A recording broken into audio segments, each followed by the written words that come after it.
श्री विष्णु पुराण का चौथा अंश इसमें बताया है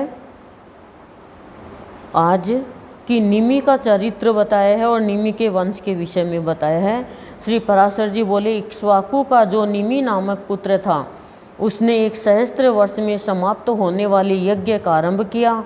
उस यज्ञ में उसने वशिष्ठ जी को होता वरण किया, मतलब यज्ञ करने वाला। वशिष्ठ जी ने उससे कहा, ध्यान से सुना आप लोग, वशिष्ठ जी ने उससे कहा, क्या कहा? अब बोलो, हमें क्या पता क्या कहा। एकदम बोलना सीखो। वशिष्ठ जी ने उसे कहा कि 500 वर्ष के यज्ञ के लिए इंद्र ने मुझे पहले ही वरण किया है। ठीक है, निमि राजा उसने वशिष्ठ जी को यज्ञ के लिए कहा। वशिष्ठ जी ने क्या कहा कि इंद्र ने मुझे 500 वर्ष के यज्ञ के लिए इंद्र ने मुझे पहले ही वरण कर लिया है, अतः इतने समय तुम ठहर जाओ, वहाँ से आने पर मैं तुम्हारा भी ऋत्विक हो जाऊँगा। उनके ऐसा कहने पर राजा ने उन्हें कुछ भी उत्तर नहीं दिया कि वहाँ से आने के बाद मैं तुम्हें यज्ञ करवा दूंगा। वशिष्ठ जी ने यह समझ कर कि राजा ने उनका कथन स्वीकार कर लिया है, इंद्र का यज्ञ आरंभ कर दिया। अब आप देख लो, आप यदि कोई आपको कुछ पूछे, आप जवाब नहीं दोगे तो अगला सोचेगा, हाँ तेरे को लड़का पसंद है? अब बोले नहीं, हाँ ठीक है, हाँ। अब मैं तो हाँ ना कुछ ही नहीं बोली, तो हम तो हाँ ही सोचे ना, हाँ ना बोल तो ना बोलती क्यों भाई? अब आप खाना खा रहे हो और आपको कोई क्या सब्जी चाहिए, आप कुछ नहीं बोलोगे तो अगला तो डाल के जाएगा, क्योंकि आप कहते हो बोली नहीं तो डालना तो चाहिए था ना, मैंने मना किया क्या? तो वशिष्ठ जी ने यह समझ कर कि राजा ने उनका कथन स्वीकार कर लिया है, इंद्र का यज्ञ आरंभ कर दिया। किंतु राजा निमि भी उसी समय गौतमादि अन्य होताओं द्वारा अपना यज्ञ करने लगे। गौतम ऋषि के पास चले गए। देवराज इंद्र का यज्ञ समाप्त होते ही मुझे निमि का यज्ञ कराना है, इस विचार से वशिष्ठ जी भी तुरंत ही आ गए। उस यज्ञ में अपना होता का यानी यज्ञ करने वाला कर्म गौतम को करते देख उन्होंने सोते हुए राजा निमि को यह शाप दिया कि इसने मेरी अवज्ञा करके संपूर्ण कर्म का भार गौतम को सौंपा है, इसलिए यह देहहीन हो जाएगा। राजा ने यज्ञ करा लिया, चौकीदार ने बोल दिया कि यज्ञ तो हो गया। राजा को बाद में पता चला तो श्राप दे ही चुके थे। सोकर उठने पर राजा निमि ने भी कहा, इस दुष्ट गुरु ने मुझसे बिना बातचीत किए अज्ञानतापूर्वक मुझ सोए हुए को श्राप दिया है, इसलिए इसका देह भी नष्ट हो जाएगा। गुरु को श्राप दे दिया राजा ने। इस प्रकार श्राप देकर राजा ने अपना शरीर छोड़ दिया। राजा निमि के शाप से वशिष्ठ जी का लिंग देह मित्रा वरुण के वीर्य में प्रविष्ट हुआ और उर्वशी के देखने से उसका वीर्य स्खलित होने पर उसी से उन्होंने दूसरा देह धारण किया। निमि का शरीर भी अति मनोहर गंध और तेल आदि से सुरक्षित रहने के कारण गला सड़ा नहीं, बल्कि तत्काल मरे हुए देह के समान ही रहा। निमि का शरीर भी तेल में रख दिया था। क्यों? क्योंकि निमि की शादी नहीं हुई थी, तो राजा कौन बने? राजा कोई नहीं है तो नगर में लड़ाई झगड़ा हो जाए। तो मृत देह से भी पहले उसी के देह से संतान पैदा करते थे। यज्ञ समाप्त होने पर जब देवगण अपना भाग ग्रहण करने के लिए आए तो उनसे ऋत्विक गण बोले कि यजमान को वर दीजिए। देवताओं द्वारा प्रेरणा किए जाने पर राजा निमि ने उनसे कहा, भगवान आप लोग संपूर्ण संसार दुख को दूर करने वाले हैं। मेरे विचार में शरीर और आत्मा के वियोग होने में जैसा दुख होता है वैसा और कोई दुख नहीं है, इसलिए मैं अब फिर शरीर ग्रहण करना नहीं चाहता, समस्त लोगों के नेत्रों में ही वास करना चाहता हूँ। राजा के ऐसा कहने पर देवताओं ने उनको समस्त जीवों के नेत्रों में अवस्थित कर दिया। तभी से प्राणी पलक खोलना मुंदना करने लगे। पहले पलक खोलती मुंदती नहीं थी, एक ही रहती थी। तदंतर अराजकता के भय से मुनि जनों ने उस पुत्रहीन राजा के शरीर को अरणी यानी शमी दंड से मंथन चालू कर दिया, डेड बॉडी को। उससे एक कुमार उत्पन्न हुआ जो जन्म लेने के कारण जनक कहलाया। इसके पिता विदेह थे, इसलिए यह वैदेह कहलाया, और मंथन से उत्पन्न होने के कारण मिथि भी कहा जाता है। ये राजा निमि का चरित्र, और फिर एक एक से संतान होती गई, उनका वंश बढ़ता गया। आगे बता रहे हैं सोम वंश का वर्णन, चंद्रमा, बुध और पुरूरवा का चरित्र। वंश का वर्णन खूब दिखा रहे हैं। मैत्रेय जी बोले, भगवान आपने सूर्य वंशीय राजाओं का वर्णन तो कर दिया, अब मैं संपूर्ण चंद्रवंशीय भूपतियों का वृतांत भी सुनना चाहता हूँ। सूर्यवंशी का हो गया, कौन है सूर्यवंशी? श्री राम। अब चंद्रवंशी आ रहे हैं, ध्यान रखना, रास भी कर सकता है वो। जिन स्थिर कीर्ति महाराजों की संतति का सुयश आज भी गान किया जाता है, हे ब्राह्मण प्रसन्न मुख से आप उन्हीं का वर्णन मुझसे कीजिए। 4 ईश्वर में से एक ईश्वर कृष्ण भगवान आते हैं। श्री पराशर जी बोले, हे मुनि शार्दुल, परम तेजस्वी चंद्रमा के वंश का क्रम से श्रवण करो, जिनमें अनेकों विख्यात राजा लोग हुए हैं। यह वंश नहुष, ययाति, कार्तवीर्य और अर्जुन आदि अनेकों अति बल, पराक्रमशील, कांतिमान, क्रियावान और सद्गुण संपन्न राजाओं से अलंकृत हुआ है। सुनो, मैं उसका वर्णन करता हूँ। संपूर्ण जगत के रचयिता भगवान नारायण के नाभि कमल से उत्पन्न हुए भगवान ब्रह्मा जी के पुत्र अत्रि प्रजापति थे। अत्रि कौन थे? किसके पति थे? अनसुईया के। तुम किसकी पत्नी हो? इन अत्रि के पुत्र चंद्रमा हुए। कमल योनि भगवान ब्रह्मा जी ने उन्हें संपूर्ण औषधि, द्विजजन और नक्षत्रगण के आधिपत्य पर अभिषिक्त कर दिया। चंद्रमा ने राजसूय यज्ञ का अनुष्ठान किया। अपने अत्रि का पुत्र चंद्रमा ने राजसूय यज्ञ का अनुष्ठान किया। अपने प्रभाव और अति उत्कृष्ट आधिपत्य के अधिकारी होने से चंद्रमा पर राजमद सवार हुआ।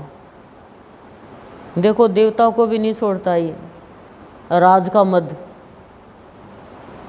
तब मदोन्मत हो जाने के कारण उसने समस्त देवताओं के गुरु भगवान बृहस्पति जी के भार्या तारा को हरण कर लिया।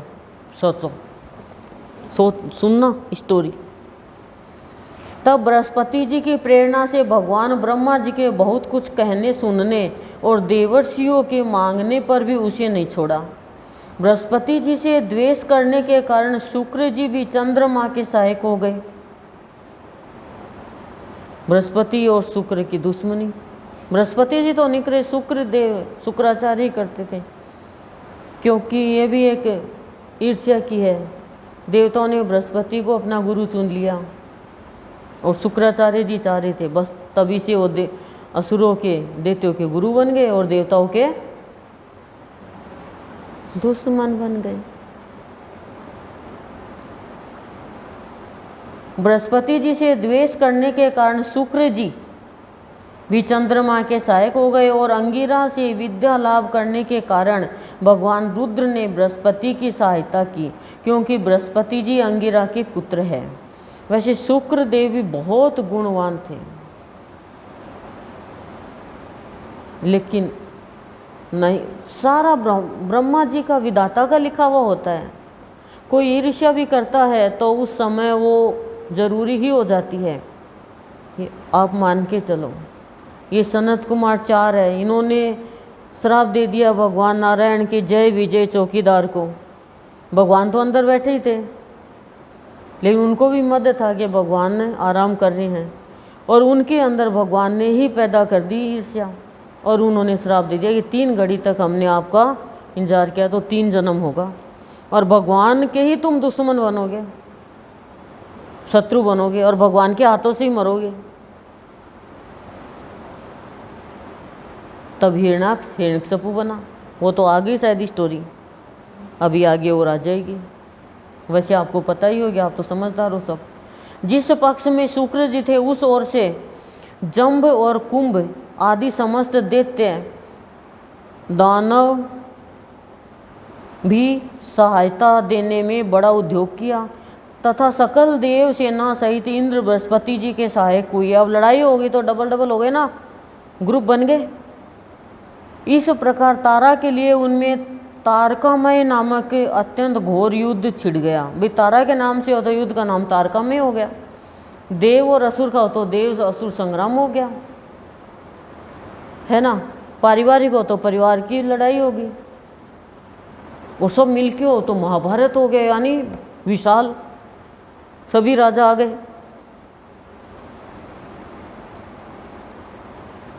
तब रुद्र आदि देवगण दानवों के प्रति और दानवगण देवताओं के प्रति नाना प्रकार के शस्त्र छोड़ने लगे। इस प्रकार देवासुर संग्राम से क्षुब्ध चित्त हो संपूर्ण संसार ने ब्रह्मा जी की शरण ली। तब भगवान कमल योनि ने भी शुक्र रुद्र दानव और देवगण को युद्ध से निवृत्त कर बृहस्पति जी को तारा दिलवा दी। उसे गर्भिणी देकर बृहस्पति जी ने कहा, अभी दिलवाने से काम नहीं चला, तारा तो दिलवा दी बृहस्पति जी को, पर वो गर्भिणी हो गई। मेरे क्षेत्र में तुझको दूसरे का पुत्र धारण करना उचित नहीं है। बृहस्पति जी ने कहा, इसे दूर कर, अधिक दृष्टता करना ठीक नहीं। बृहस्पति जी के ऐसा कहने पर उस पतिव्रता ने पति के वचनानुसार वह गर्भ इसी का स्तंभ यानी शींक की झाड़ी में छोड़ दिया। उस छोड़े हुए गर्भ ने अपने तेज से समस्त देवताओं के तेज को मलिन कर दिया। तदंतर उस बालक की सुंदरता के कारण बृहस्पति और चंद्रमा दोनों को उसे लेने के लिए उत्सुक देख देवताओं ने संदेह हो जाने के कारण तारा से पूछा, हे सुभगे, तू हमको सच सच बता कि यह पुत्र बृहस्पति का है या चंद्रमा का है।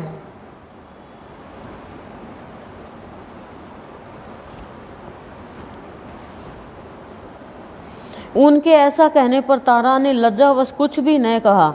जब बहुत कुछ कहने पर भी वह देवताओं से न बोली तो वह बालक उसे श्राप देने के लिए उद्यत होकर बोला, अरे दुष्टा माँ, तू मेरे पिता का नाम क्यों नहीं बतलाती? तुझ व्यर्थ लज्जावती की मैं अभी ऐसी गति करूँगा जिससे तू आज से ही इस प्रकार अत्यंत धीरे धीरे बोलना भूल जाएगी। बच्चे ने अपनी माँ को श्राप दे दिया। तदंतर पितामह श्री ब्रह्मा जी ने उस बालक को रोककर तारा से स्वयं ही पूछा, बेटी ठीक ठीक बताए, पुत्र किसका है, बृहस्पति का या चंद्रमा का? इस पर उसने लज्जापूर्वक कहा, चंद्रमा का। तब तो नक्षत्रपति भगवान चंद्र ने उस बालक को हृदय से लगाकर कहा, बहुत ठीक बेटा, तुम बड़े बुद्धिमान हो और उनका नाम बुद्ध रख दिया।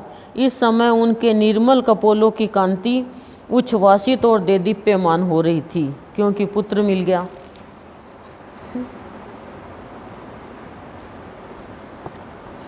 आगे बता रहे हैं, जाहन्नुक का गंगापान तथा जमदग्नि और विश्वामित्र की उत्पत्ति। जहन्नु ऋषि थे, ठीक है। भगीरथी गंगा को ला रहा है तो शिवजी ने कहा कि तू तो रथ दिया उसको कि तू तो रथ पे बैठ, इसका वेग बहुत तेज है गंगा का, तो तू पैदल चलेगा तो गंगा तेरे से आगे निकल जाएगी, तो ये रथ तेरे को हवा के जैसे लेके जाएगा, तो तू रथ पे आगे बैठ, गंगा तेरे पीछे पीछे रहेगी। अब वो तो रथ से आगे निकल गया और गंगा बोलती रही, भगीरथ पुत्र भगीरथ, और वो आगे निकल गया। इतने में तो जहन्नु ऋषि का आश्रम आया और वो आश्रम यज्ञ हो रहा था, उस टाइम भर गया, पानी पानी हो गया। जहन्नु ऋषि इतनी शक्तिशाली, गंगा को सारी की सारी को पी गया अंदर। अब भगीरथ देखता फिर क्या हुआ। तो भगीरथ प्रार्थना करने लगा और करने लगा। देवताओं ने प्रार्थना करी, जब पुत्री रूप में उसको गंगा को बाहर निकाला। इतनी मतलब ताकत होती थी ऋषि मुनियों पहले, हमारे में कितनी ताकत है? ताकत शरीर से नहीं आती है, ताकत मनोबल से आती है। मन में बल है तो ताकत आ जाएगी। बुखार भी हो रही है आपके 4 डिग्री और आप उठ नहीं पा रहे, और आपको यदि आ गया गुस्सा तो सबके लिए रोटी बना दोगी सबके लिए। गुस्से में भी इतनी ताकत होती है, बहुत ताकत होती है। अपने से ज़्यादा वजन उठा लेते हैं, कोई काम नहीं करे तो मत करो। और भी ताकत होती है बोलने की भी, लेकिन यह ताकत आसुरी है।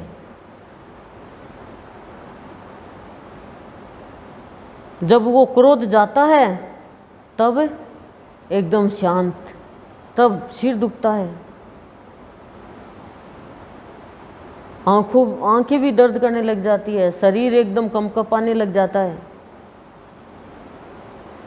और लज्जापूर्वक बोलते हुए भी, सामने जाते भी शर्म आने लग जाती है। कोई कोई बेशर्म होते होंगे होता है, सबके साथ होता होगा शायद। तो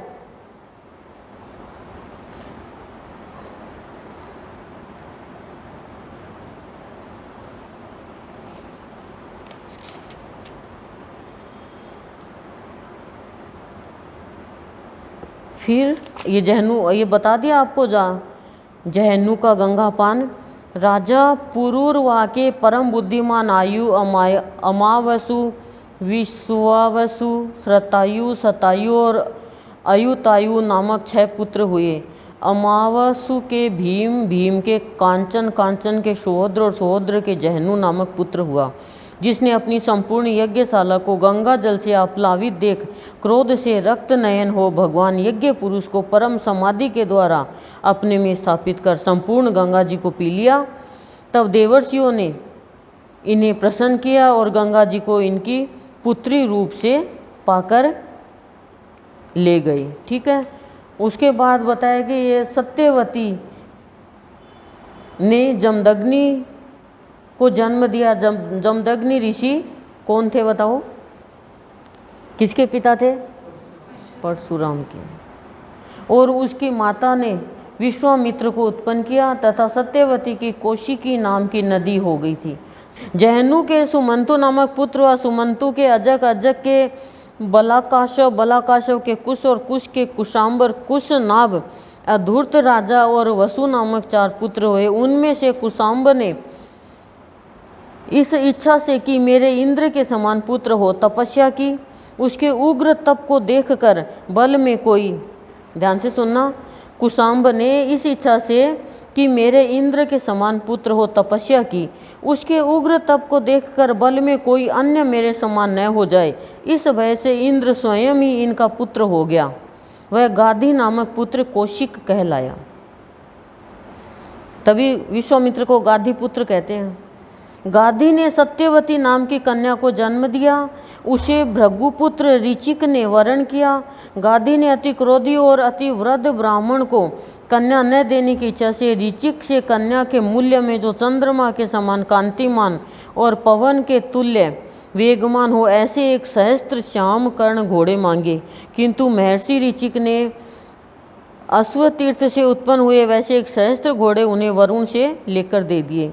तब ऋचिक ने उस कन्या से विवाह किया। उसके बाद उन्होंने संतान की कामना से सत्यवती के लिए चरु, चरु किसे कहते हैं? यज्ञ में निकली हुई खीर, यज्ञ का प्रसाद, यज्ञ खीर तैयार किया सत्यवती के लिए संतान प्राप्ति के लिए।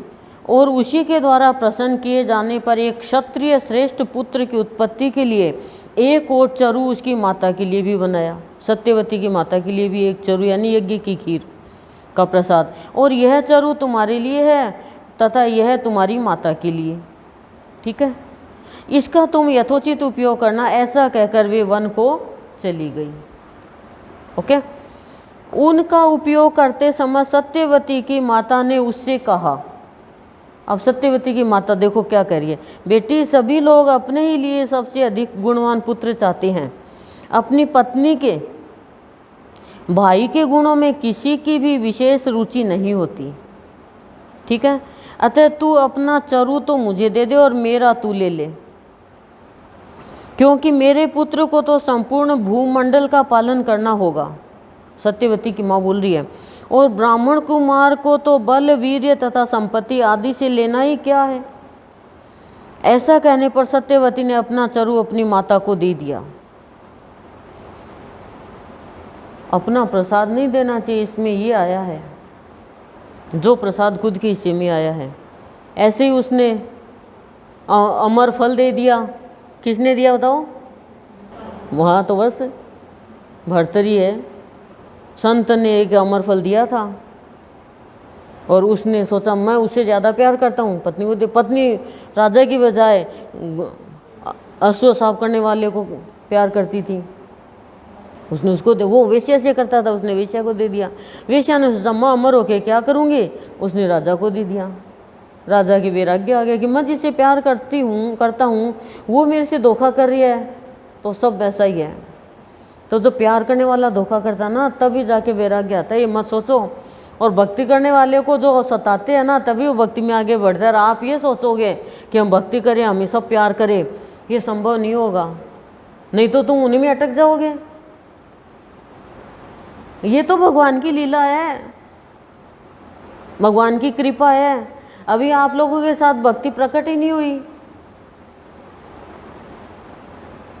भक्ति वाले के साथ सब खराब व्यवहार करेंगे, लेकिन भक्ति वाला खराब व्यवहार नहीं करेगा। ये भक्ति की विशेषता है। भगवान तो आपके साथ बहुत सर्कमस्टांसेस देते हैं, लेकिन फिर आप खराब व्यवहार कर लेते हो,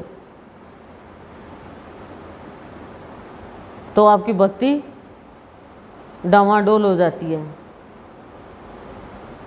आपकी ज़िंदगी है कि बेटे ने रस्सी खींची पानी लाने के लिए, पति ने रस्सी खींची उठने के लिए, बेटी ने खींची, पोती ने खींची, पोते ने खींची, नाते ने खींची, नाती ने खींची, दोहित्र ने खींची, मतलब जवाई ने खींची, ससुर ने खींची। बस वो कठपुतली की जैसे रस्सी खींचते रहते हैं, और हम एक हाथ उठाए तो दूसरा हाथ उठाए, तो वो वाली कहानी हो रही है हमारी। तो लेकिन जब भक्त की रस्सी भगवान खींचता है, तो भक्ति करने वाले के तो 100% भी उल्टा दिन आ जाए, ये मान के चलो बहुत बड़ी कृपा है मेरे ऊपर, बहुत बड़ी कृपा है। और फिर उसी में से भगवान निकलना सिखा देते हैं, और फिर वो जो दुश्मन हो रहे हैं वही अपने हो जाते हैं। और ये मेरा खुद का अनुभव है। भव और अनुभव, भव में आए अनुभव नहीं किया तो बार बार भव ही भव। अनुभव करने के लिए भव है, कोई शत्रुता के लिए, मित्रता के लिए थोड़ी भव है, अपनों में बंधने के लिए थोड़ी परिवार है, सुख सुविधा के लिए है बस परिवार। तो क्यों समय पे सजाए, खा ले पी ले और थोड़ा मन लग जाए। अकेले का मन कहाँ लगेगा? भक्ति करो चाहे वन में चले जाएं, तब तो आश्रम मिलेगा, तो भी वो गृहस्थी टाइप ही हो जाएगा। तो घर में ही है। आप चाहो तो अपने परिवार वालों को भी ऋषि मुनियों का साथ जीवन व्यतीत करवा सकती हो, लेकिन खुसर फुसर कानून बुराई करती रहोगी तो वो राक्षस हो जाएंगे सारे के सारे, और फिर आपके ऊपर ही कीचड़ डाल देंगे वो। ये मान के चलो, कोई की भी घर में बुराई करे तो उसको वहीं पे कट, तो वो शुभ कर्म तो हुआ ही हुआ, फिर वो ऋषियों का सा जीवन जीने लग जाएंगे। पर आपके अंदर योग्यता होनी चाहिए, आप खुद ही ऐसा कर्म करती हो तो फिर कैसे वो ऋषि मुनियों का सा होगा? वो तो फिर रावण की लंका के जैसा घर हो गया। परिवार होता है एक दूसरे की सहायता के लिए, एक दूसरे को माफ़ करने के लिए, एक दूसरे के मनोरंजन के लिए, साथ देने के लिए, दुख में और सुख में शामिल होने के लिए। परिवार कोई लड़ने झगड़ने के लिए थोड़ी होता है। फिर वो परिवार कहाँ हुआ? वो परिवार है क्या होता? वो तो दुश्मनों की एक टोली है।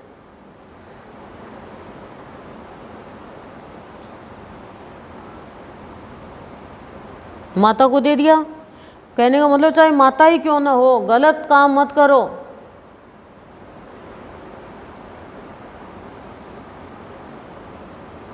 वन से लौटने पर ऋषि ने सत्यवती को देख कर अरे पापिनी बोल दिया ऋषि ने, क्यों? उसने तो खीर दी थी कि भाई अच्छा पुत्र होगा, ठीक है ना। फिर भी देखो अच्छा ही हुआ, तूने ऐसा क्या कार्य किया जिसे तेरा शरीर ऐसा भयानक प्रतीत होता है। गलत काम कोई करोगे ना, संत की दी हुई चीज़ का गलत इस्तेमाल करोगे तो शक्ल बिगड़ जाएगी, गोरा रंग भी काला पड़ जाएगा, दाग धब्बे वाला हो जाएगा। अवश्य ही तूने अपनी माता के लिए तैयार किए चारू का उपयोग किया है, सो ठीक नहीं है। मैंने उसमें संपूर्ण ऐश्वर्य, पराक्रम, शूरता और बल की संपत्ति का आरोपण किया था तथा तेरे में शांति कि तेरे जो पैदा होगा ना उसमें शांति, ज्ञान, तितिक्षा आदि संपूर्ण ब्राह्मणोचित गुणों का समावेश किया था। उनका विपरीत उपयोग करने से तेरे अति भयानक अस्त्र शस्त्रधारी पालन कर्म में तत्पर क्षत्रिय के समान आचरण वाला पुत्र होगा जो विश्वामित्र, और उसके शांति प्रिय ब्राह्मणाचार युक्त पुत्र होगा। यह सुनते ही सत्यवती ने उनके चरण पकड़ लिए और प्रणाम करके कहा, भगवान अज्ञान से ही मैंने ऐसा किया है, अतः प्रसन्न होइए और ऐसा कीजिए। तुरंत माफ़ी मांग ली ना। हम लोग तो माफ़ी भी तो नहीं मांगते, माफ और साफ। भगवान अज्ञानता से ही मैंने ऐसा किया, अतः प्रसन्न होइए और ऐसा कीजिए जिसे मेरा पुत्र ऐसा न हो। भले ही पुत्र ऐसा हो जाए, पोता हो जाए चाहे, लेकिन मेरा पुत्र ऐसा नहीं हो। सोचो। इस पर मुनि ने कहा ऐसा ही हो। उसके बाद जमदग्नि को जन्म दिया उसने, और उसकी माता ने विश्वामित्र को उत्पन्न किया, तथा सत्यवती कोशी की नदी नाम की नदी हो गई। जमदग्नि को पैदा किया, माता ने विश्वामित्र को। जमदग्नि के इक्ष्वाकु को लोद्भव रेणु की कन्या रेणुका से विवाह किया, क्षत्रिय कुल की थी। उससे जमदग्नि के संपूर्ण क्षत्रियों का ध्वंस करने वाले भगवान परशुराम जी उत्पन्न हुए, जो सकल लोक गुरु भगवान नारायण के अंश थे। समझ गए क्या? चलो, अब है काश्य वंश का वर्णन। पराशर जी बोल रहे हैं, आयु नामक जो पुरुरवा का ज्येष्ठ पुत्र था, उसने राहु की कन्या से विवाह किया, उससे उसके 5 पुत्र हुए। काश्य का पुत्र काशीराज काशेय हुआ। उसके राष्ट्र के दीर्घता और दीर्घतपा के धन्वंतरी नामक पुत्र हुआ। धन्वंतरी कौन था? हैं? आयुर्वेदिक का देवता ये। इस धन्वंतरी के शरीर और इंद्रिया जरा आदि विकारों से रहित थी, तथा सभी जन्मों में यह संपूर्ण शास्त्रों का जानने वाला था।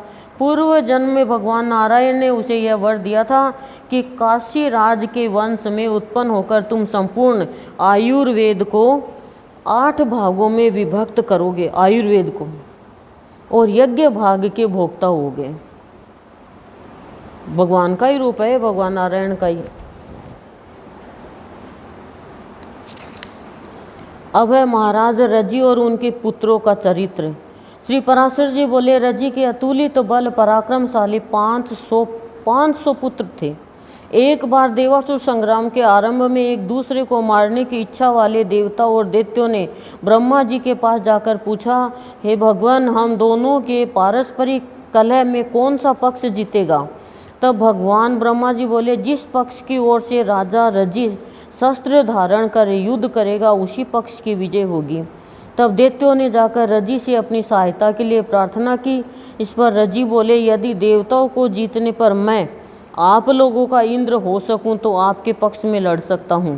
यह सुनकर दैत्यों ने कहा, हम लोग एक बात कहकर उसके विरुद्ध दूसरी तरह का आचरण नहीं करते।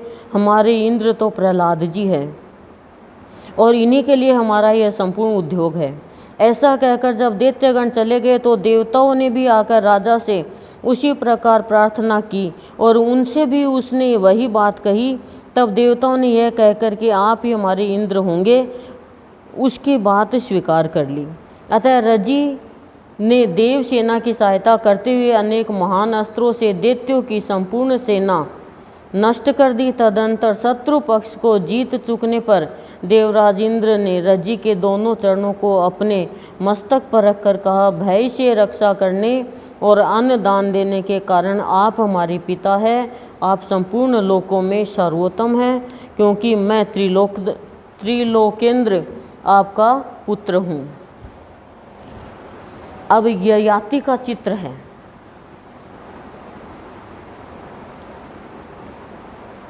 श्री पराशर जी बोले, नहुष के यति, ययाति, संयति, आयाति, वियाति और कृति नामक 6 महाबल विक्रमशाली पुत्र हुए।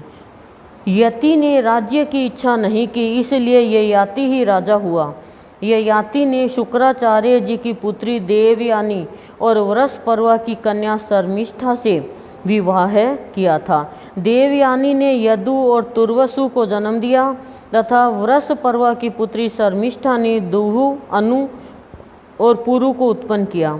ययाति को शुक्राचार्य जी के शाप से वृद्धावस्था ने असमय ही घेर लिया, ययाति को, ठीक है। और पत्नी बेटी भी ब्याही उनके खुद। क्या नाम था शुक्राचार्य जी की बेटी का?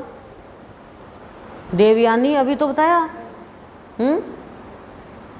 पीछे शुक्र जी के प्रसन्न होकर कहने पर उन्होंने अपनी वृद्धावस्था को ग्रहण करने के लिए बड़े पुत्र यदु से कहा, वत्स, तुम्हारे नाना जी के शाप से मुझे असमय में ही वृद्धावस्था ने घेर लिया। नाना जी हो गए ना उसके, तो अपने बेटे को कह रहा है ययाति कि नाना जी ने श्राप दे दिया मेरे को, बिना मेरा समय नहीं है, मैं तो जवान हूँ, पर वृद्धावस्था ने घेर लिया। अब उन्हीं की कृपा से मैं उसे तुमको देना चाहता हूँ। मैं अभी विषय भोगों से तृप्त नहीं हुआ हूँ, इसलिए 1 सहस्त्र वर्ष तक मैं तुम्हारी युवा अवस्था से उन्हें भोगना चाहता हूँ। इस विषय में तुम्हें किसी प्रकार की आनाकानी नहीं करनी चाहिए। किंतु पिता के ऐसा कहने पर भी यदु ने वृद्धावस्था को ग्रहण करना न चाहा, तब पिता ने उसे श्राप दिया कि तेरी संतान राज्य पद के योग्य न होगी। पिता ने श्राप दे दिया। ऐसे करके सब पुत्र ने मना कर दिया। राजा ययाति ने पुरु का यौवन, फिर उसका एक पुत्र पुरु, उसने हाँ भर दी।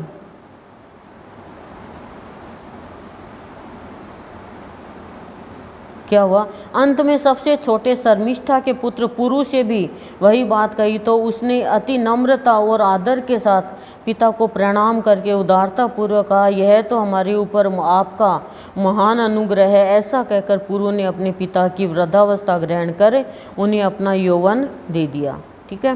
राजा ययाति ने पुरु का यौवन लेकर समय अनुसार प्राप्त हुए यथेच्छ विषयों को अपने उत्साह के अनुसार धर्म पूर्वक भोगा और अपनी प्रजा का भली प्रकार पालन किया। फिर विश्वाची और देवयानी के साथ विविध भोगों को भोगते हुए मैं कामनाओं का अंत कर दूंगा, ऐसा सोचते सोचते वे प्रतिदिन भोगों के लिए उत्कंठित रहने लगे और निरंतर भोगते रहने से उन कामनाओं को अत्यंत प्रिय मानने लगे। तदुपरांत उन्होंने इस प्रकार अपना उद्गार प्रकट किया। भोगते गए, कहते भी गए लेकिन भोगते गए। भोगों की तृष्णा उनके भोगों से कभी शांत नहीं होती, बल्कि घृता आहुति से अग्नि के समान वह बढ़ती जाती। संपूर्ण पृथ्वी में जितने भी धान्य, यव, सुवर्ण, पशु और स्त्रियां हैं, वे सब एक मनुष्य के लिए भी संतोषजनक नहीं है। इसलिए तृष्णा को सर्वथा त्याग देना चाहिए। जिस समय कोई पुरुष किसी भी प्राणी के लिए पापमय भावना नहीं करता, उस समय उस समदर्शी के लिए सभी दिशाएं सुखमय हो जाती है। सोचो कितनी अच्छी बात है कि मनुष्य की भावना बहुत बड़ा महत्व रखती है। किसी के प्रति भी भावना पापमय आ गई तो फिर वो हर दिशा से उसको दुख ही मिलेगा, और शुद्ध आचरण वाले के प्रति आ गई तो और भी दुख मिलेगा। इसलिए आ भी जाए तो जल्दी से छोड़ दो, भगवान से प्रार्थना करके, और पश्चाताप कर लो।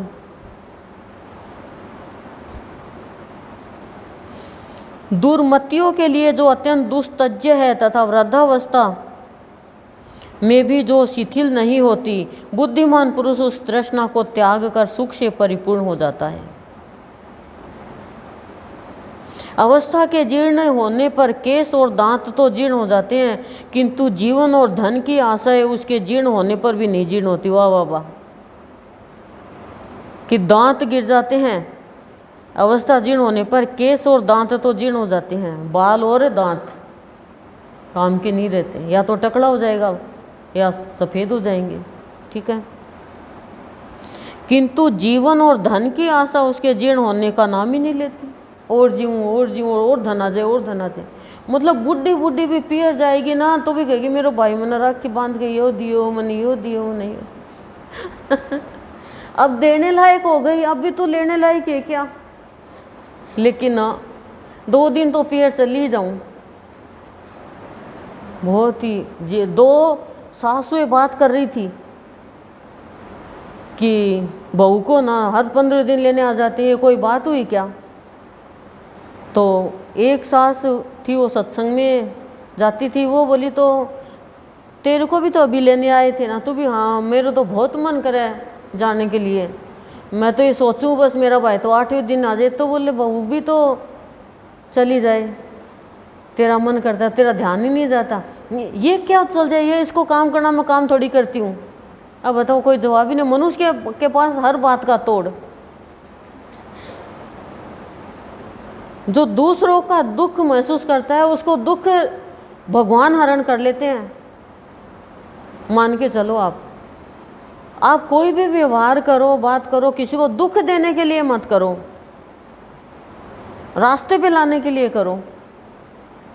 फिर आपका वो पुण्य कर्म, फिर आपको कोई पुण्य की वस्तु की जरूरत नहीं रहेगी, पुण्य कर्म हो गया। क्योंकि एक बिगड़ता हुआ इंसान सुधर गया। एक होता है समझाना, एक होता है सुधारना। समझोगे नहीं तो सुधरोगे कैसे? तो संत तो समझाते हैं, जो समझ गया वो सुधर गया, और जो सुधर गया वो भगवान के चरणों में धर गया, और जो नहीं सुधरा वो सिधर गया। आ सिधार गो भाई। विषयों में आसक्त रहते हुए मुझे 1 सहस्त्र वर्ष बीत गए, फिर भी नित्य ही उनमें मेरी कामना होती है। कौन कह रहा है? यह याति। अतः अब मैं इसे छोड़कर और अपने चित्त को भगवान में स्थिर कर निर्द्वंद और निर्मम होकर वन में मृगों के साथ विचरूंगा।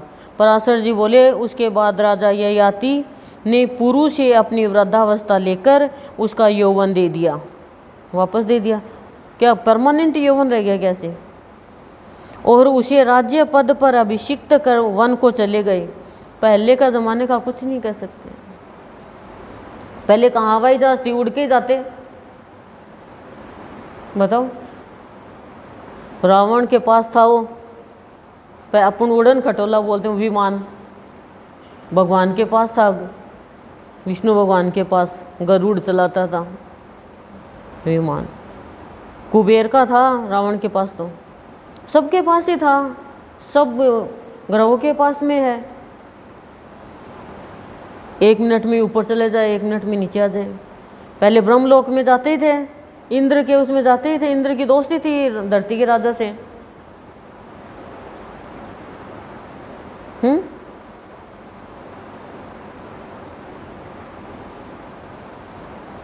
वृद्धावस्था लेकर उसका यौवन दे दिया और उसे राज्य पद पर अभिषिक्त कर वन को चले गए।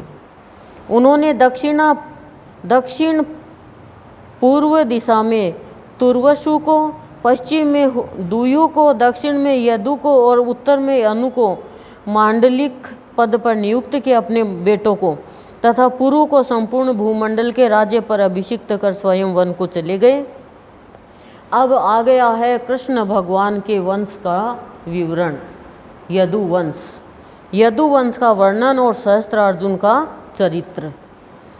श्री पराशर जी बोले, अब मैं ययाति के प्रथम पुत्र यदु के वंश का वर्णन करता हूँ, जिसमें कि मनुष्य, सिद्ध, गंधर्व, यक्ष, राक्षस, गुह्यक, किम पुरुष, अप्सरा, सर्प, पक्षी, दैत्य, दानव, आदित्य, रुद्र, वसु, अश्विनी कुमार, मरुदगण, देवर्षि, मुमुक्षु तथा धर्म, अर्थ, काम और मोक्ष के अभिलाषी पुरुषों द्वारा सर्वदा स्तुति किए जाने वाले अखिल लोक विश्राम आद्यंतहीन भगवान विष्णु ने अपने अपरिमित महत्वशाली अंश से अवतार लिया था, जिसमें श्री कृष्ण नामक निराकार पर ब्रह्मा ने अवतार लिया था। उस यदुवंश का श्रवण करने से मनुष्य संपूर्ण पापों से मुक्त हो जाता है। यदुवंश का श्रवण करने से। इसलिए मेरे को ये तो पूरा पढ़ाना है ना, आपको ध्यान से सुनना। यदु के सहस्त्रजित, क्रोष्टु, नल और नहुष नामक 4 पुत्र हुए। सहस्त्रजित के सत्यजित और सत्यजित के हेहय तथा वेणुहय नामक 3 पुत्र हुए। हेहय का पुत्र धर्म, धर्म का धर्मनेत्र, धर्मनेत्र का कुंती, कुंती का सहजित तथा सहजित का पुत्र महिष्मान हुआ, जिसने महिष्मांतिपुरी को बसाया। महिष्मान के भद्रश्रेणय, भद्रश्रेणय के दुर्दम, दुर्दम के धनक तथा धनक के कृतवीर्य, कृताग्नि, कृतधर्म और कृतोजा नामक 4 पुत्र हुए। कृतवीर्य के सहस्त्र भुजाओं वाले सप्त द्वीपाधिपति अर्जुन का जन्म हुआ। सहस्त्र अर्जुन ने अत्रि कुल में उत्पन्न भगवदंश रूप श्री दत्तात्रेय जी की उपासना कर सहस्त्र भुजाएं, अधर्माचरण का निवारण, स्वधर्म का सेवन, युद्ध के द्वारा संपूर्ण पृथ्वी मंडल का विजय, धर्मानुसार प्रजा पालन, शत्रुओं से पराजय तथा त्रिलोक प्रसिद्ध पुरुष से मृत्यु, ऐसे कई वर मांगे और प्राप्त किए थे। अर्जुन ने इस संपूर्ण सप्तद्वीपवती पृथ्वी का पालन तथा 10,000 यज्ञों का अनुष्ठान किया था। उसके विषय में यह बात बताई गई है। यज्ञ, दान, तप, विनय और विद्या में कार्तवीर्य सहस्त्र अर्जुन की समता कोई भी राजा नहीं कर सकता। उसके राज्य में कोई भी पदार्थ नष्ट नहीं होता था। इस प्रकार उसने बल, पराक्रम, आरोग्य और संपत्ति को सर्वथा सुरक्षित रखते हुए 85,000 वर्ष राज्य किया। एक दिन जब वह अतिशय मद्यपान से व्याकुल हुआ नर्मदा नदी में जल क्रीड़ा कर रहा था, उसकी राजधानी महिष्मतिपुरी पर दिग्विजय के लिए आए हुए संपूर्ण देव, दानव, गंधर्व और राजाओं के विजय मद से उन्मत्त रावण ने आक्रमण किया। उस समय उसने अनायास ही रावण को पशु के समान बांधकर अपने नगर के एक निर्जन स्थान में रख दिया। इस सहस्त्रार्जुन का 85,000 वर्ष व्यतीत होने पर भगवान नारायण के अंशावतार परशुराम जी ने वध किया था। इसके 100 पुत्रों में से सूरसेन, वृषसेन, मधु और जयध्वज ये 5 प्रधान थे। जयध्वज का पुत्र तालजंग हुआ और तालजंग के तालझंग नामक 100 पुत्र हुए। इनमें सबसे बड़ा वितिहोत्र तथा दूसरा भरत था। भरत के वृष, वृष के मधु और मधु के वृष्णि आदि 100 पुत्र हुए। वृष्णि के कारण यह वंश वृष्णि कहलाया। मधु के कारण इसकी मधु संज्ञा हुई और यदु के नामानुसार इस वंश के लोग यादव कहलाए। इस वंश के लोग यादव कहलाए। अब यदुपुत्र और क्रोष्टुक उनके वंश के विषय में सारा बता दिया। अब कह रहे हैं सत्वत की संतति का वर्णन और श्यामंतक मणि की कथा। श्यामंतक मणि जानते हो? जानते हो क्या है? हाँ, श्यामंतक मणि कई चोरी का नाम लगा था। ध्यान से सुन लेना। गणेश चतुर्थी पे कभी देख भी लिया है चांद को तो आज सुन लो, ठीक है। श्री पराशर जी बोले सत्वत के भजन नाम का बेटा भजमान दिव्य अंधक, देवाव्रत, महाभोज और वृष्णि नामक पुत्र हुए। भजमान के निमि, क्रकण और वृष्णि तथा इनके 3 सौतेले भाई सत्यजीत, सहस्त्रजीत और अयुतजीत ये 6 पुत्र हुए। देवाव्रत के बभ्रू नामक पुत्र हुआ। इन दोनों पिता पुत्रों के विषय में श्लोक भी है जो ये हिंदी में है। जैसा हमने दूर से सुना था वैसा ही पास जाकर भी देखा। वास्तव में बभ्रू मनुष्यों में श्रेष्ठ और देवाव्रत तो देवताओं के समान है। बभ्रू और देवाव्रत के उपदेश किए हुए मार्ग का अवलंबन करने से क्रमशः 6074 मनुष्यों ने अमर पद प्राप्त किया था।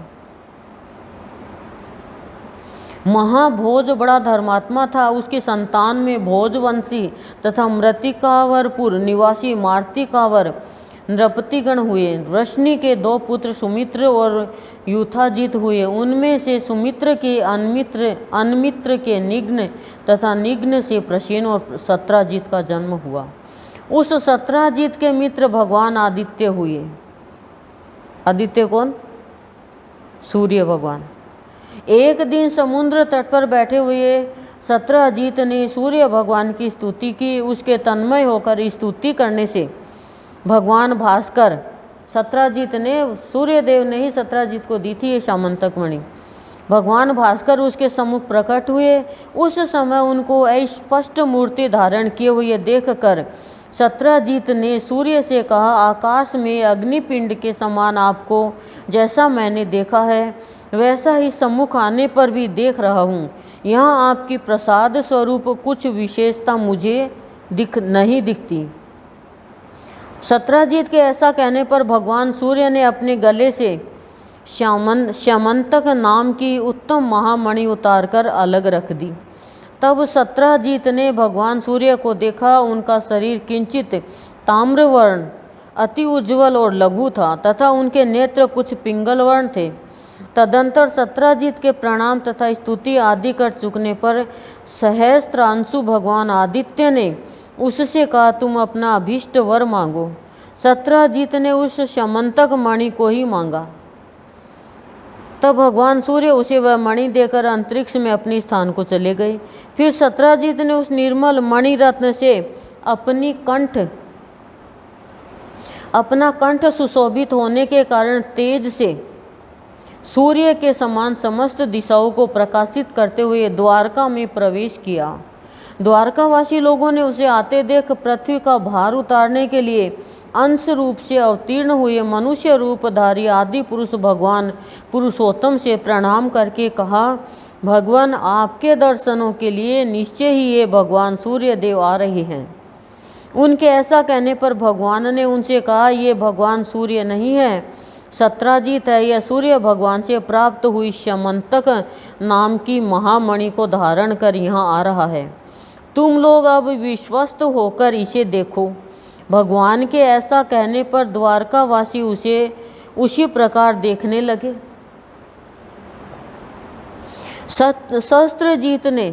सत्रजीत ने वह श्यामंतक मणि अपने घर में रख दी। वह मणि प्रतिदिन 8 भार सोना देती थी। कितना भार? 8 भार। उसके प्रभाव से संपूर्ण राष्ट्र में रोग, अनावृष्टि तथा सर्प, अग्नि, चोर या दुर्भिक्ष आदि का भय नहीं रहता था।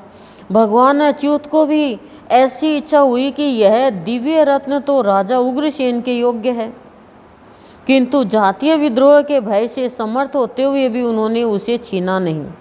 सत्राजित को जब यह मालूम हुआ कि भगवान मुझसे यह रत्न मांगने वाले हैं तो उसने लोभवश उसे अपने भाई प्रसेन को दे दिया,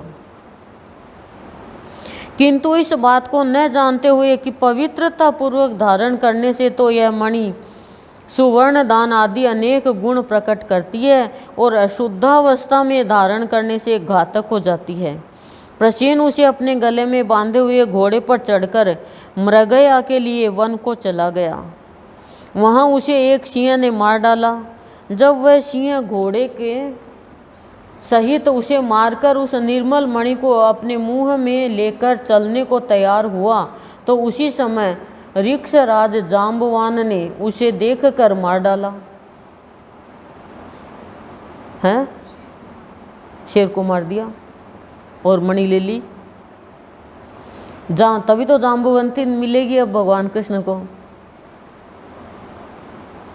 तदंतर उस निर्मल मणि रत्न को लेकर जाम्बवान अपनी गुफा में आया और उसे सुकुमार नामक अपने बालक के लिए खिलौना बना लिया। वो खेल रही है उससे। क्यों? भगवान ने उसको वरदान दिया था कि मैं कृष्ण रूप में द्वापर में आऊँगा तब तेरा उद्धार करूँगा। तो त्रेता युग से जाम्बवान थे, देख लो। प्रसेन के न लौटने पर सब यादवों में आपस में यह कानाफूसी होने लगी कि कृष्ण इस मणि रत्न को लेना चाहते थे, अवश्य इन्होंने उसे ले लिया है, निश्चय यह इन्हीं का काम है। अनुमान, इसीलिए मैं कहती हूँ कभी भी अनुमान मत लगाओ। अनुमान लगा लिया ना कृष्ण भगवान पे। इस लोकापवाद का पता लगने पर संपूर्ण यादव सेना के सहित भगवान ने प्रसेन के घोड़े के चरण चिन्हों का अनुसरण किया और आगे जाकर देखा कि प्रसेन को घोड़े सहित सिंह ने मार डाला है।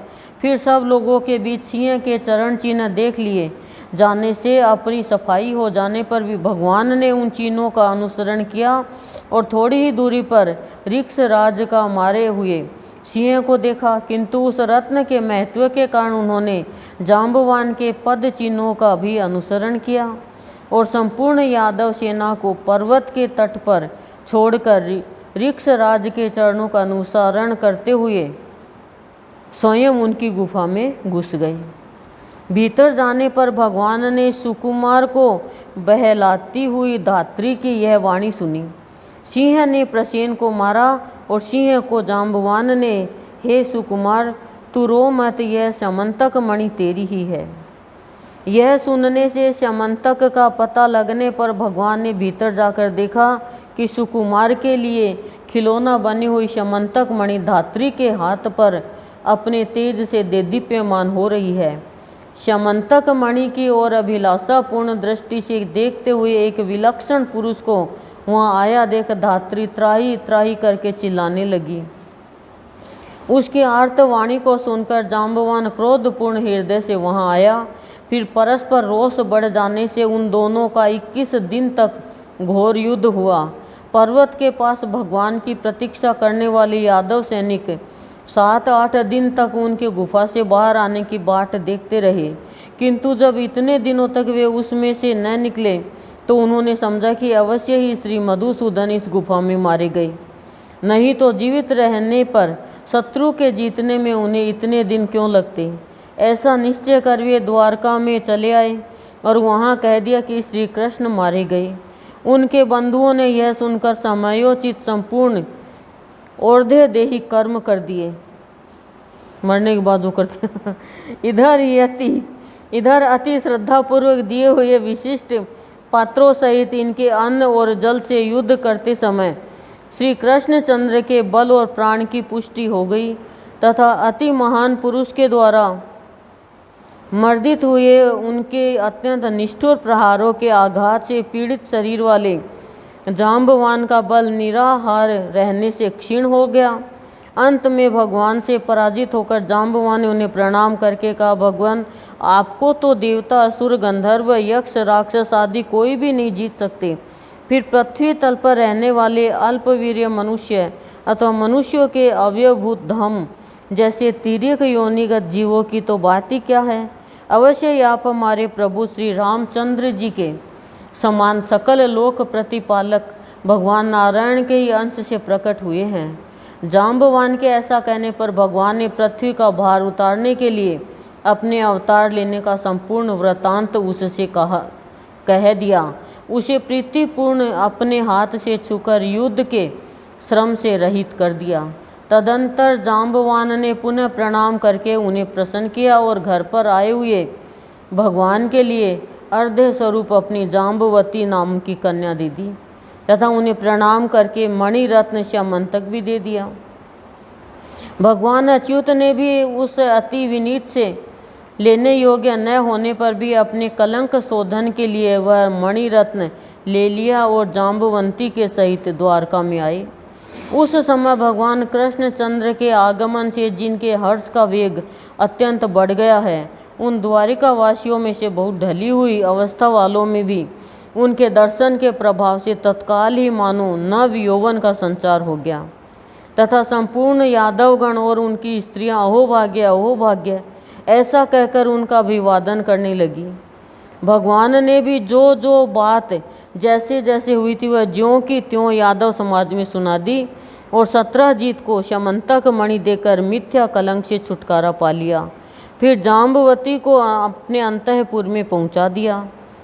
17 जीत ने भी यह सोचकर कि मैंने ही कृष्णचंद्र को मिथ्या कलंक लगाया था, डरते डरते उन्हें पत्नी रूप से अपनी कन्या सत्यभामा विवाह कर दी। ऐसा होता था पहले का ज़माना। उस कन्या को अक्रूर, कृतवर्मा और शतधन्वा आदि यादवों ने पहले वरण किया था। अतः श्री कृष्णचंद्र के साथ उसे विवाह देने से उन्होंने अपना अपमान समझकर सत्राजीत से बैर बांध लिया। तदंतर अक्रूर और कृतवर्मा आदि ने शतधन्वा से कहा, यह सत्राजीत बड़ा ही दुष्ट है। देखो, इसने हमारे और आपके मांगने पर भी हम लोगों को कुछ भी न समझकर अपनी कन्या कृष्णचंद्र को दे दी। अतः अब इसके जीवन का प्रयोजन ही क्या है? इसको मारकर आप श्यमंतक महामणि क्यों नहीं ले लेते हैं? पीछे यदि अच्युत आपसे किसी प्रकार का विरोध करेंगे तो हम लोग भी आपका साथ देंगे। उनके ऐसा कहने पर शतधन्वा ने कहा, बहुत अच्छा, ऐसा ही करेंगे। प्लान तो बनाते हैं लोग। इसी समय पांडवों के लाक्षागृह में जलने पर यथार्थ बात को जानते हुए भी इसी समय पांडवों को लाक्षागृह की आग लगा दी। स्टोरी तो हर तरफ एक साथ ही चलती है ना।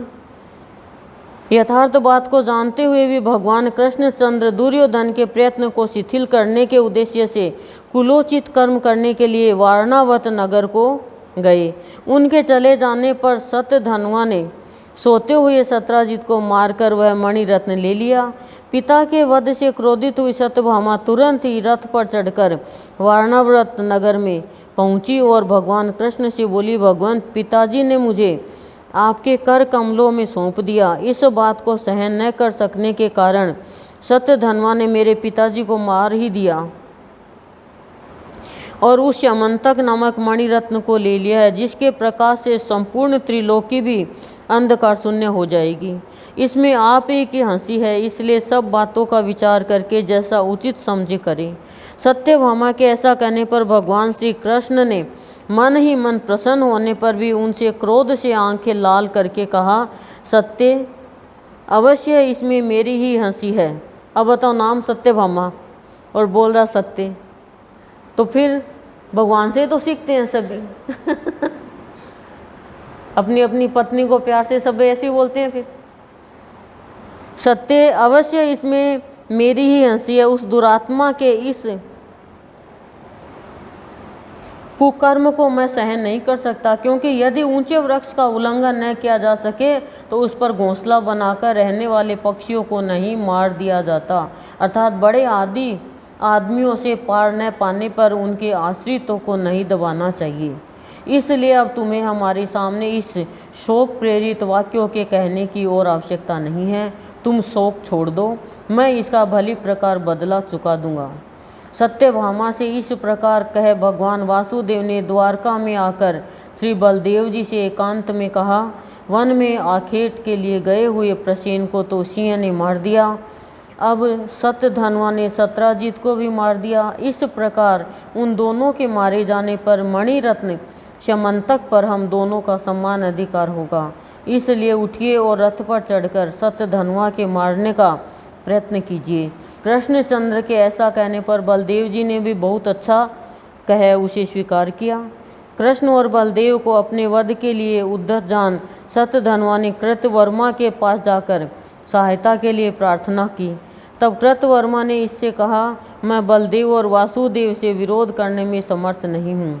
उसके ऐसा कहने पर शतधन्वा ने अक्रूर से सहायता मांगी, तो अक्रूर ने भी कहा, जो अपने पाद प्रहार से त्रिलोकी को कंपायमान कर देते हैं, देव शत्रु असुरगण की स्त्रियों को वे धव्य दान देते हैं, तथा अति प्रबल शत्रु सेना से भी जिनका चक्र अप्रतिहत रहता है, उन चक्रधारी भगवान वासुदेव से, तथा जो अपने मदोन्मत नयनों की चितवन से सबका दमन करने वाले और भयंकर शत्रु समूह रूप हाथियों को खींचने के लिए महिमाशाली प्रचंड हल धारण करने वाले हैं, उन श्री हलधर से युद्ध करने में तो निखिल लोक वंदनीय देवगण में भी कोई समर्थ नहीं है। फिर मेरी बात ही क्या, सबने मना कर दिया। इसलिए तुम दूसरे की शरण लो। अक्रूर के ऐसा कहने पर शतधन्वा ने कहा, अच्छा, यदि मेरी रक्षा करने में आप अपने को सर्वथा असमर्थ समझते हैं तो मैं आपको यह मणि देता हूँ, इसे लेकर इसी की रक्षा कीजिए। इस पर अक्रूर ने कहा, मैं इसे तभी ले सकता हूँ जबकि अंतकाल उपस्थित होने पर भी तुम किसी से भी यह बात न कहो। सतधनवा ने कहा, ऐसा ही होगा। इस पर अक्रूर ने वह मणिरथ अपने पास रख लिया। तदंतर सतधनवा 100 योजन तक जाने वाली एक अत्यंत वेगवती घोड़ी पर चढ़कर भागा और सेव्य, सुग्रीव, मेघपुष्प तथा बलाहक नामक 4 घोड़ों वाले रथ पर चढ़कर बलदेव और वासुदेव ने भी उसका पीछा किया। 100 योजन मार्ग पार कर जाने पर पुनः आगे ले जाने से उस घोड़ी ने मिथिला देश के वन में प्राण छोड़ दिए। तब सतधनवा उसे छोड़कर पैदल ही भागा। उस समय श्री कृष्णचंद्र ने बलभद्र जी से कहा, आप अभी रथ में ही रहिए, मैं इस पैदल दौड़ते हुए दुराचारी को पैदल जाकर ही मारे डालता हूँ। यहाँ घोड़ी के मरने आदि दोषों को देखने से घोड़े भयभीत हो रहे हैं, इसलिए आप इन्हें और आगे न बढ़ाइएगा। तब बलदेव जी ने अच्छा ऐसा कहकर रथ में ही बैठी रही। श्री कृष्णचंद्र ने केवल 2 ही कोस तक पीछा कर अपना चक्र फेंक दूर होने पर भी सतधनवा का सिर काट डाला, किंतु उसके शरीर और वस्त्र आदि में बहुत कुछ ढूंढने पर भी जब शमंतक मणि को न पाया तो बलभद्र जी के पास जाकर उनसे कहा, हमने सतधनवा को व्यर्थ ही मारा, क्योंकि उसके पास संपूर्ण संसार की सारभूत शमंतक मणि तो मिली नहीं। यह सुनकर बलदेव जी ने यह समझकर कि श्री कृष्णचंद्र उस मणि को छिपाने के लिए ही ऐसी बातें बना रहे क्रोधपूर्वक भगवान वासुदेव से कहा, तुमको धिक्कार है, तुम बड़े ही अर्थलोलुप हो। भाई होने के कारण ही मैं तुम्हें क्षमा किए देता हूँ। तुम्हारा मार्ग खुला हुआ है, तुम खुशी से जा सकते हो। अब मुझे तो द्वारका से, तुमसे अथवा और सब सगे संबंधियों से कोई काम नहीं है। बस मेरे आगे इन थोथी शपथों का, मतलब थोथी सौगंध लेने का कोई प्रयोजन नहीं। इस प्रकार उनकी बात को काटकर बहुत कुछ मनाने पर भी वे वहाँ न रुके और विदेह नगर को चले गए। विदेह नगर में पहुँचने पर राजा जनक उन्हें अर्घ्य देकर अपने घर ले आए और वे वहीं रहने लगे। इधर भगवान वासुदेव द्वारका में चले आए। अब भगवान में इतनी लड़ाई होती तो साधारण इंसानों में जितने दिनों तक बलदेव जी राजा जनक के यहाँ रहे, उतने दिन तक धृतराष्ट्र का पुत्र दुर्योधन उनसे गदा युद्ध सीखता रहा। अनंतर बभ्रू और उग्रसेन आदि यादवों के, जिन्हें यह ठीक मालूम था कि कृष्ण ने शमंतक मणि नहीं ली है, विदेह नगर में जाकर शपथ पूर्वक विश्वास दिलाने पर बलदेव जी 3 वर्ष पश्चात द्वारका में चले आए। अक्रूर जी भी भगवत ध्यान परायण रहते हुए उस मणिरत्न से प्राप्त सुवर्ण के द्वारा निरंतर यज्ञानुष्ठान करने लगे। यज्ञ दीक्षित क्षत्रिय और वैश्यों के मारने से ब्रह्म हत्या होती है, इसलिए अक्रूर जी सदा यज्ञ दीक्षा रूप कवच धारण ही किए रहते थे। उस मणि के प्रभाव से 62 वर्ष तक द्वारका में रोग, दुर्भिक्ष, महामारी, मृत्यु आदि नहीं हुए।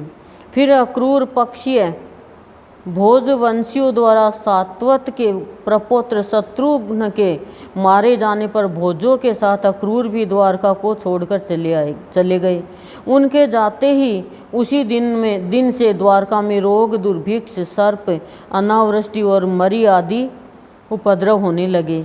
तब गरुड़ ध्वज भगवान कृष्ण बलभद्र और उग्रसेन आदि यदुवंशियों के साथ मिलकर सलाह करने लगे, इसका क्या कारण है जो एक साथ ही इतनी उपद्रव का आगमन हुआ, इस पर विचार करना चाहिए। उनके ऐसा कहने पर अंधक नामक एक वृद्ध यादव ने कहा, अक्रूर के पिता स्वफल्क जहाँ जहाँ रहते थे वहाँ वहाँ दुर्भिक्ष, महामारी और अनावृष्टि आदि उपद्रव कभी नहीं होते थे। एक बार काशीराज के देश में अनावृष्टि हुई थी, तब स्वफल्क को वहाँ ले जाते ही तत्काल वर्षा होने लगी। उस समय काशीराज की रानी के गर्भ में एक कन्या रत्न थी। वह कन्या प्रसूति काल के समाप्त होने पर भी गर्भ से बाहर नहीं आई। इस प्रकार उस गर्भ को प्रसव हुए बिना 12 वर्ष व्यतीत हो गए। 12 वर्ष तक माँ के गर्भ में रही। तब काशीराज ने अपनी उस गर्भ स्थिता पुत्री से कहा, बेटी तू उत्पन्न क्यों नहीं होती, बाहर आ, मैं तेरा मुख देखना चाहता हूँ। गर्भ में कह रही हैं। अपनी इस माता को तू इतने दिनों से क्यों कष्ट दे रही है।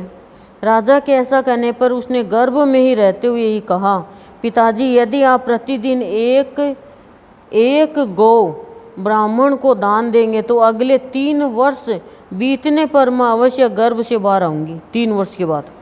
इस बात को सुनकर राजा प्रतिदिन ब्राह्मण को 1 गौ देने लगे, गाय। तब उतने समय 3 वर्ष बीतने पर वह उत्पन्न हुई।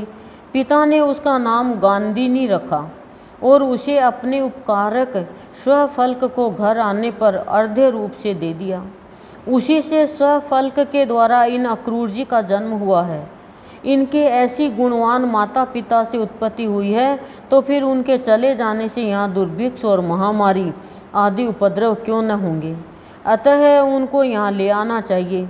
अति गुणवान के अपराध की अधिक जांच पड़ताल करना ठीक नहीं है।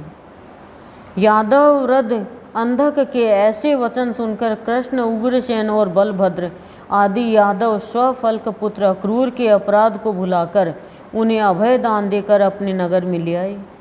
उनके वहां आते ही श्यामंतक मणि के प्रभाव से अनावृष्टि, महामारी, दुर्भिक्ष और सर्प भय आदि सभी उपद्रव शांत हो गए। तब श्री कृष्णचंद्र ने विचार किया, अक्रूर का जन्म गांधिनी से स्वफल्क के द्वारा हुआ है, यह तो बहुत सामान्य कारण है, किंतु अनावृष्टि, दुर्भिक्ष, महामारी आदि उपद्रव को शांत कर देने वाला इसका प्रभाव तो अति महान है।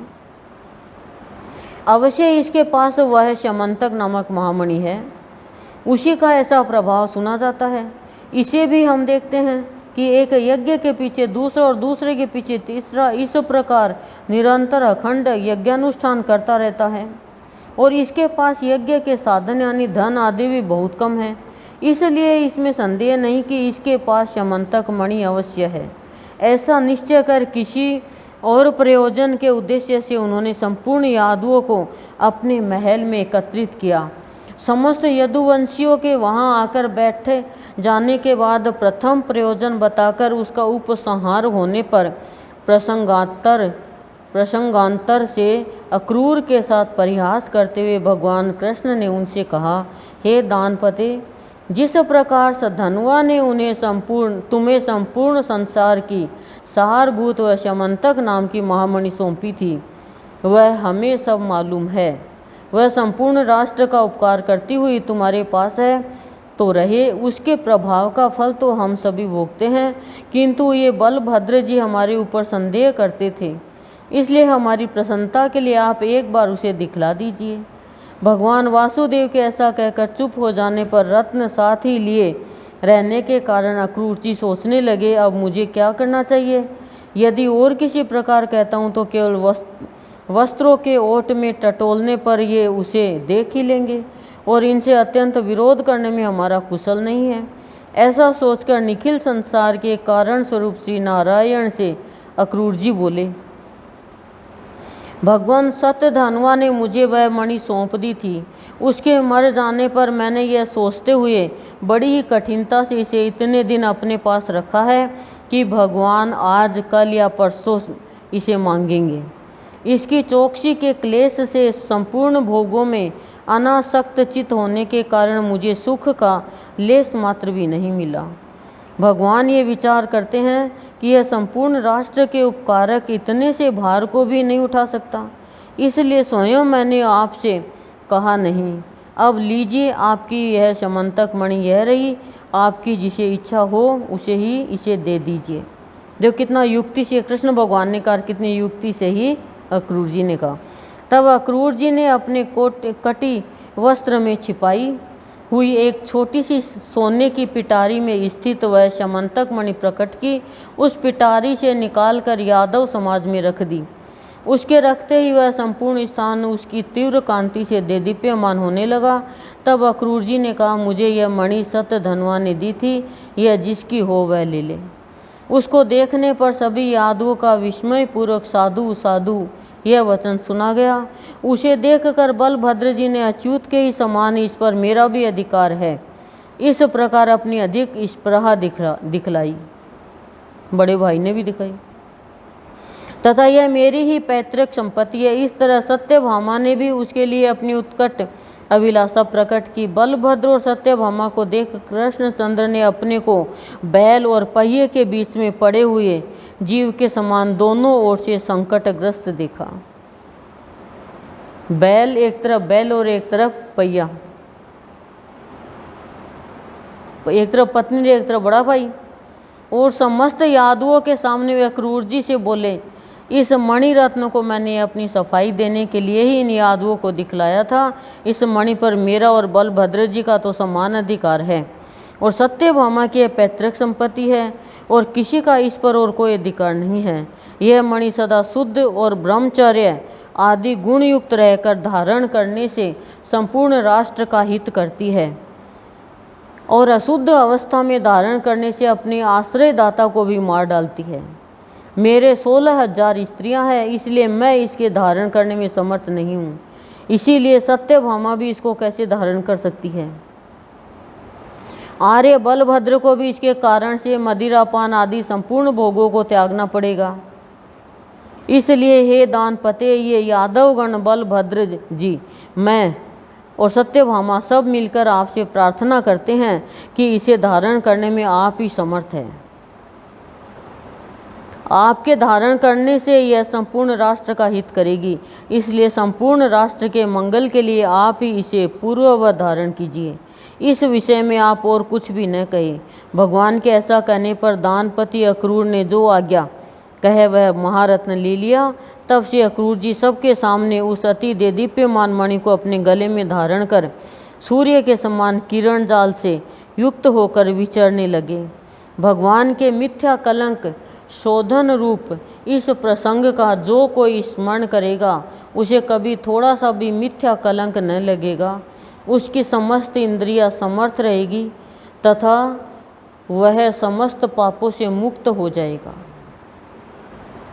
देख लो, इसका आपने स्मरण किया, सुना, तो झूठा कलंक जो है ना वो आपके नहीं लगेगा और सारी इंद्रियां समर्थ हो जाएगी सही काम करने में और सारे पापों से मुक्ति मिल जाएगी। इसके बाद अनमित्र और अंधक के वंश का वर्णन बताया गया है।